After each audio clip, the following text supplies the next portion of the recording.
Hi there, thanks for joining me for today's video. Today I really wanted to share with you what are the 5 things that your client is thinking when they land on your profile, because they've got a few questions when they're landing on your profile.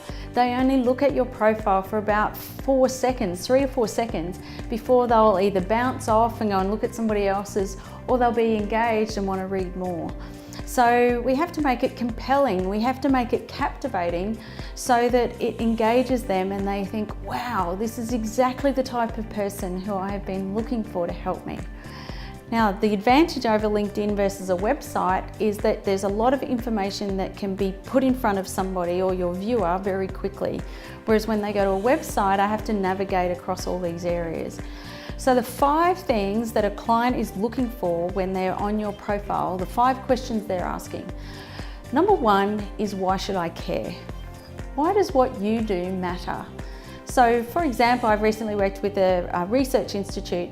Now they do some incredible work in people's health.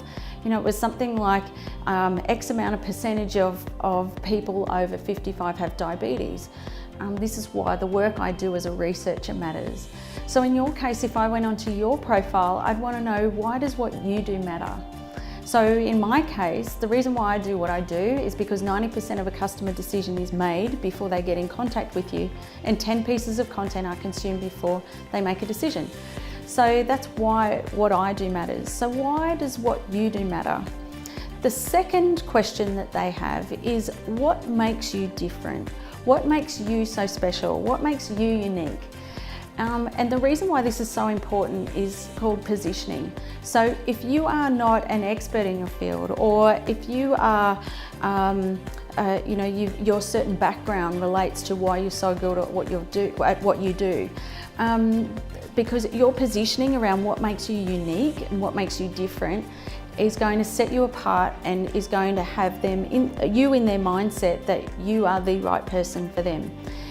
If you don't capture that, what is going to happen is you're going to look super bland, you're going to look bland, vanilla, basic, and you're just going to be in this sea of everybody else. So you have to be clear about what makes you unique and how that relates to them. The third thing is, do you understand my world? When I look at your profile, do you understand the world that I live in? And the problem is, people write their profiles based on their own world and how good am I, as opposed to, I have a real compassion and understanding of what is going on for you in your industry. So for example, if you work with small business, one of the things I find when I'm working with small business is the challenges around cash flow, the challenges around keeping good staff, so those types of things, as opposed to saying I'm the best small business coach ever. You have to show that you understand your audience's world. And then the next one is, what do people say about you? And this is what we call social proof. So in other words, there needs to be some evidence or some proof based on the people the type of person that I am.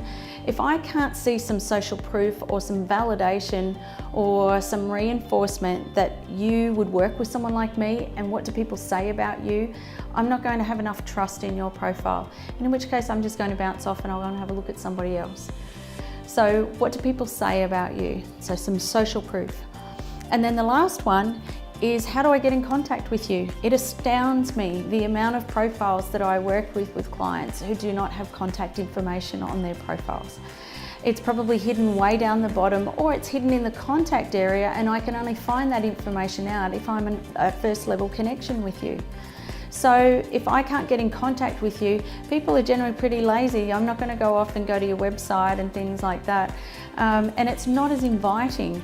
So just make sure your profile covers off on how do I get in contact with you? Contact details, email, phone numbers, whatever it might be. So if you can do those 5 things, you are going to really help captivate and inspire your ideal client to want to progress a conversation with you. And you get to be able to help those people that you really want to help. So I hope that's helpful for you today. I look forward to seeing you next time, and in the meantime you're welcome to check out my book Connect, which is how to leverage your LinkedIn profile for business growth and lead generation in less than 7 minutes per day. It's available on Amazon, Book Depository and my website, and you'll see the link there. So I look forward to seeing you next time.